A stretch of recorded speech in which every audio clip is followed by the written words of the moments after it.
What's going on, everyone? It's the My Aggie Nation podcast. I'm Travis Brown with the Eagle. Over there, Alex Miller, also with the Eagle. We're here to break down a winding down A&M sports season. There's really not a whole lot going on. We got some track this weekend, but other than that, the big news of the week, Texas A&M, Rob Childress not extending A&M baseball coach Rob Childress' contract.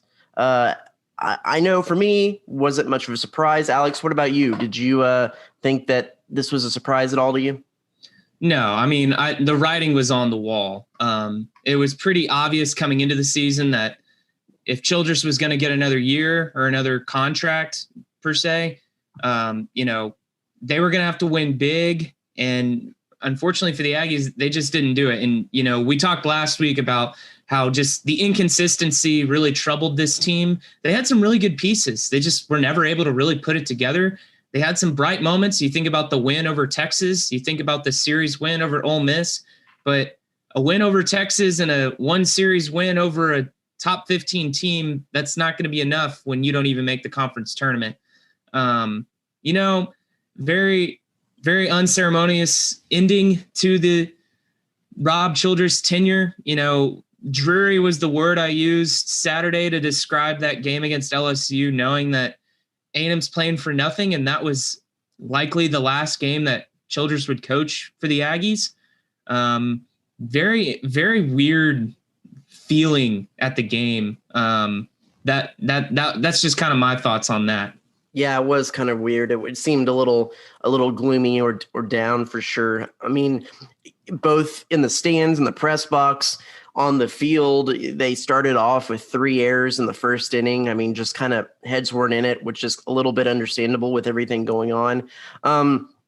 Yeah, I think that, of course, it didn't really come as a surprise because I think there has been kind of a groundswell of the A&M fan base that wanted a refresher, wanted to change things up a little bit. And I don't know if that is quite merited, though. 13 straight NCAA tournament appearances. I know A&M fans want this A&M baseball program to be a blue blood. In some regards, it's right on the cusp of that. There are some teams that have been to more College World Series in the last recent history, and so it probably puts them right on the cusp. But that being said, I mean, in these situations, there's only a handful of head coaches that have been able to consistently take their teams to the College World Series. And unless you grab one of those elite coaches, it's a whole lot easier to get worse than it is to get better. And I know A&M fans would argue that they have the resources and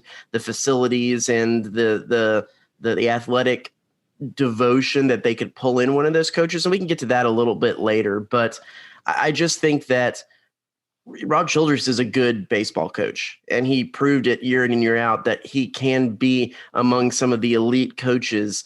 When you're at a place for 16 years, I think it's maybe just a little bit more of people wanting a new and different toy than just whether you're a good coach or not, which is a little bit unfortunate for him and him and his family in this situation. Yeah, for sure. I mean, Rob Childress, excellent guy. I mean, you see all the reaction of his former players, especially. You think about how many guys that have come through the A&M program in the last 16 years. There was nothing but love and thankfulness, not only for what he did for a lot of guys on the field, but for how he developed them as men. And there was a lot of gratitude shown. A lot of these guys, they're not playing baseball anymore, but, maybe their husbands and their fathers, and they attribute the way that Coach Childress poured into them as a reason why they have become the people and the men they are today.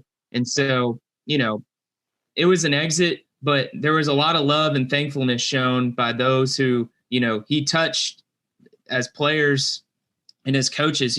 I saw Kirk Sarloos at TCU sent out a tweet saying, Coach Childress and Justin Seeley are two of the greatest people I know.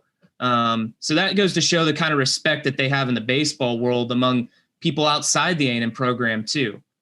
Yeah, for sure. So And the other big thing that I always like to touch on is the fact that the A&M baseball program under Rob Childress was one of the most philanthropic sports teams at A&M. They started off their fall as the first time they all got together doing the paint-a-thon, which is they pick a house that needed repairs with maybe somewhat in an underprivileged community, and completely spruced up that house, painting, doing yard work, doing all kinds of stuff. And it wasn't ever a case of you saw a bunch of guys standing around not wanting to participate. They all got in and dove in head first. You had the Versus Cancer work where they shaved their heads and donated a whole bunch of money towards pediatric brain cancer, which is that whole foundation. You had Spencer's Park out in right field. He was a big part of getting that put in to dedicated to a young A&M fan who died. And then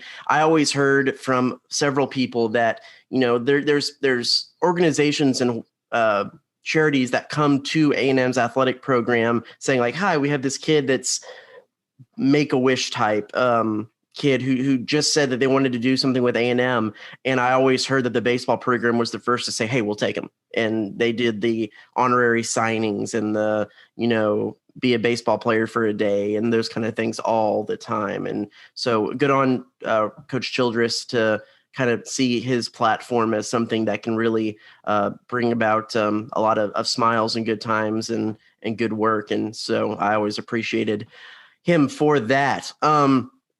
Let's look back at the Childress era a little bit. What stands out to you? I know your overlook on the Childress era might go back a little bit farther than mine, but what do you say as some of the highlights of the Childress era and some of the key games, key moments of his time at the helm of the A&M baseball program? Yeah, being from College Station, went to a lot of A&M baseball games as a kid. Really got to see the totality of the Rob Childress era. Some of my earliest memories going to games, some of those early years where they played the back-to-back super regionals against Rice. I think he really put A&M on the map getting there year 3, year 4. And then you think about, they won 3 straight Big 12 conference titles, tournament titles in Oklahoma City, which was a pretty significant feat. And then finally breaking through to the College World Series in 2011. I mean, that was something A&M hadn't done in over 10 years. That was what Childress was hired to do, was get A&M back to Omaha. And so, that was a big deal. What was it, 15, 16 inning game in game 3 of the Super Regional. I mean, how can you not forget that? I mean, my dad had just moved to Fort Worth, I think the year before.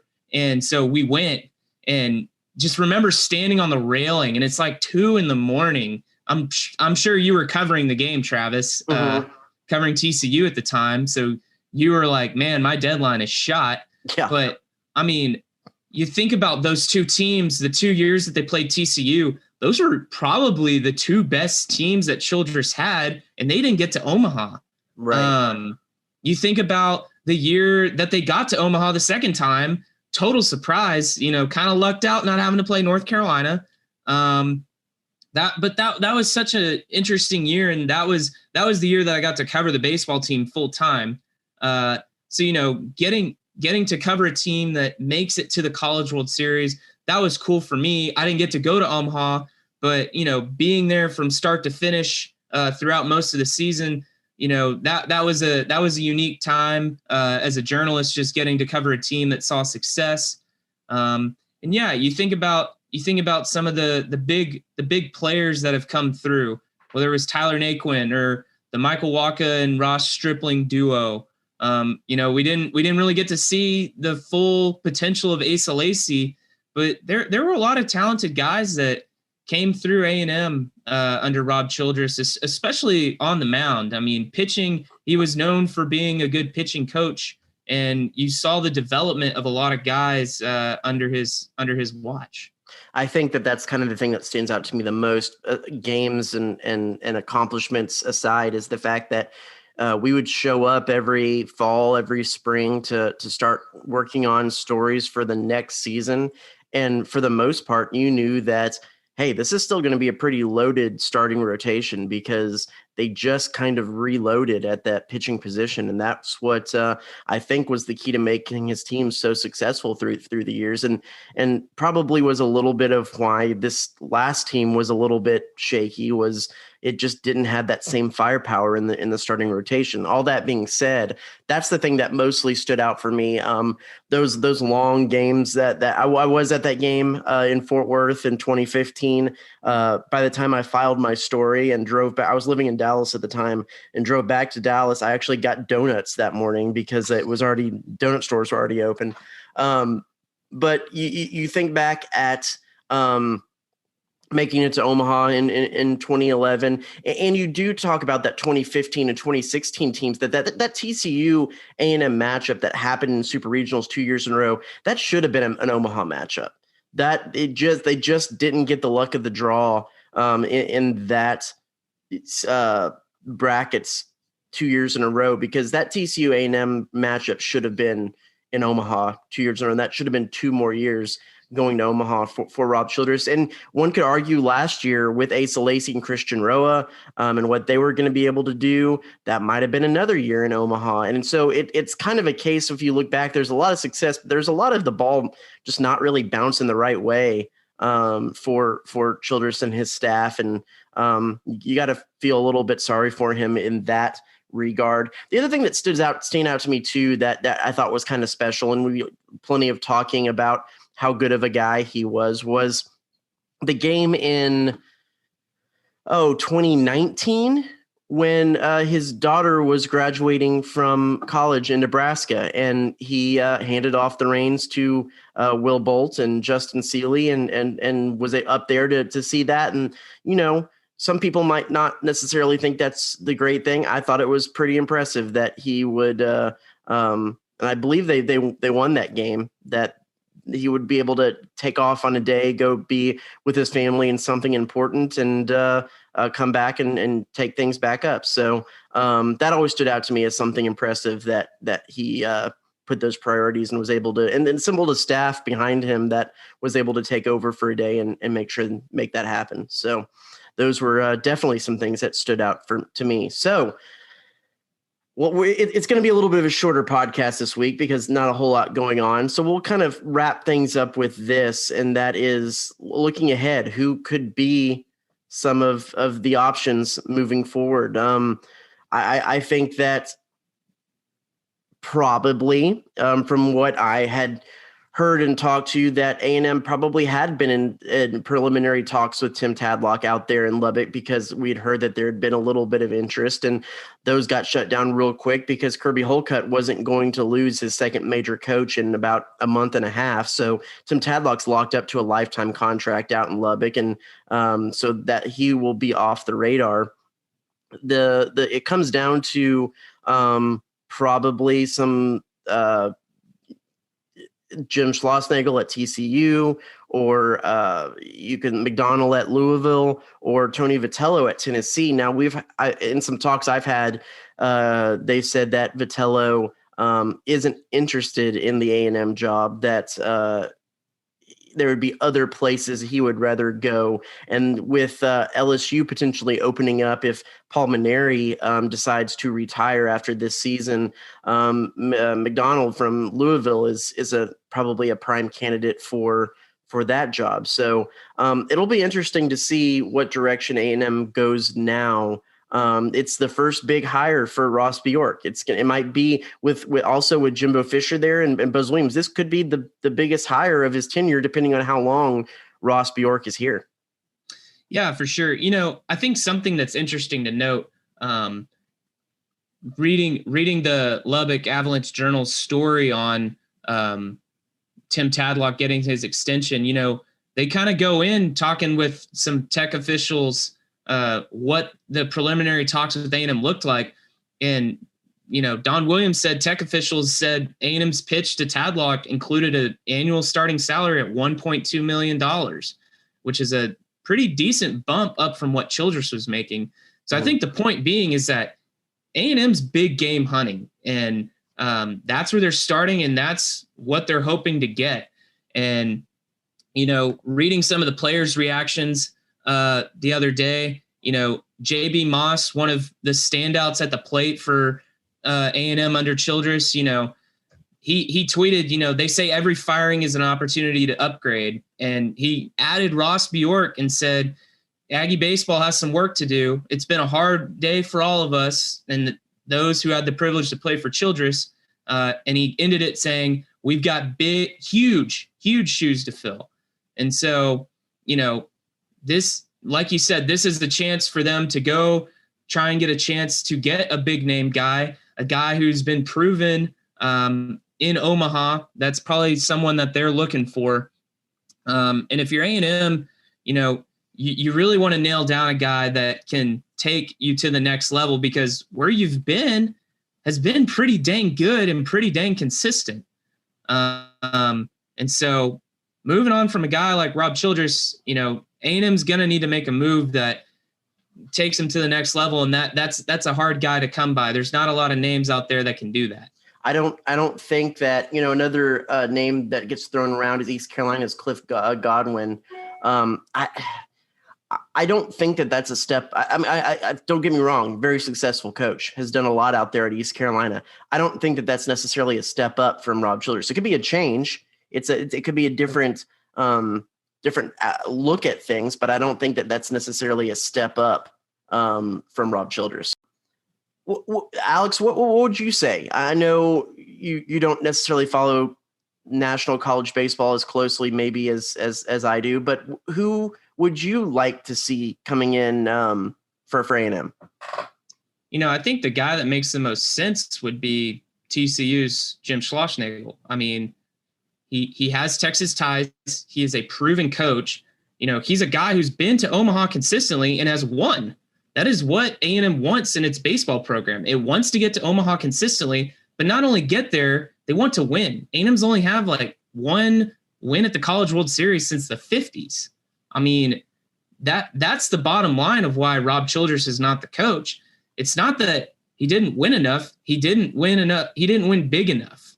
And so, Schlossnagle's a guy who has done that in a relative comparable setting. He has a very successful program in the Big 12, which may not be as good as the SEC, but it's not that much further down. He understands what it is like to compete against big name programs like A&M, like Texas, how to recruit in this state, how to develop talent. You think about some of the really good players that have come through TCU. They were guys that A&M missed out on. You think about a guy like Lucan Baker, who was an A&M legacy, decided to go to TCU. So, I think if Tim Tadlock is off the board, Jim Schlossnagle is a guy that you should go after. Here's something I want to know too, Travis. With seasons still going on, and if A&M wants to get a guy that is really successful, maybe it's a team that goes to Omaha.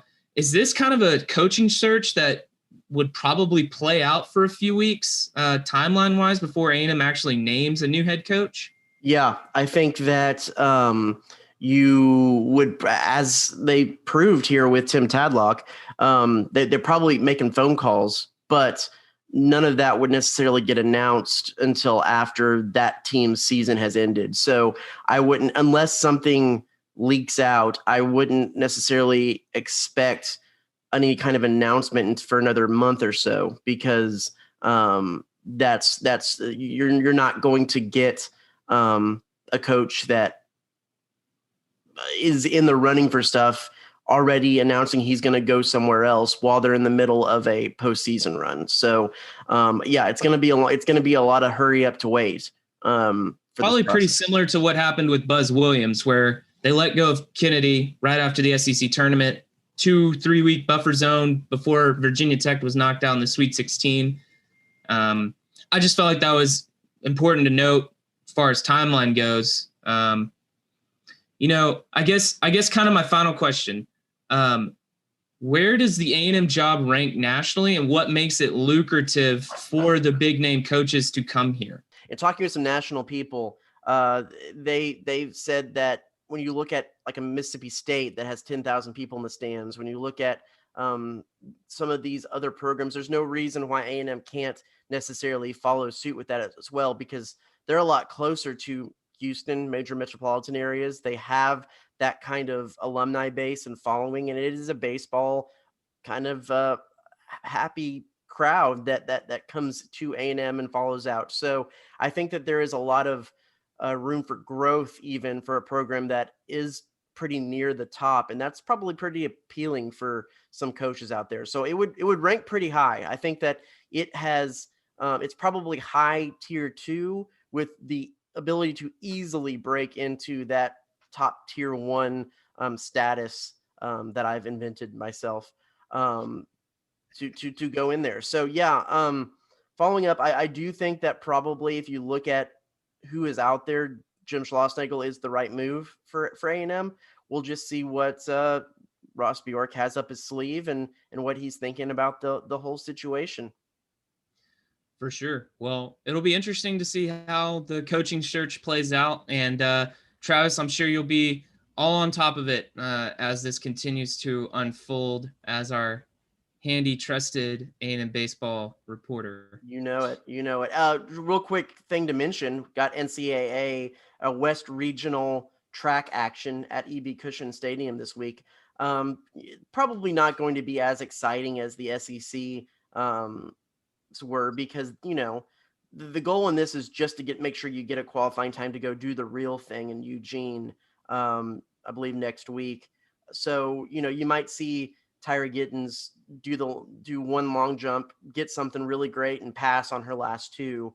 But still, a lot of good action. You got freshman Devon Chain, you've got Brandon Miller, you got Ating Mo, all freshmen getting their first taste at some of this NCAA stuff to see how they are able to do. It's going to be exciting. So go out over there to E.B. Cushing Stadium if you want to get a little bit more track action in your life, or traction, if you will. There you go. And follow Travis's coverage at theeagle.com. There you go. Travis, I think that's all we got. I think it is. So for Alex Miller, I'm Travis Brown. This is the My Aggie Nation podcast. We'll see you next week.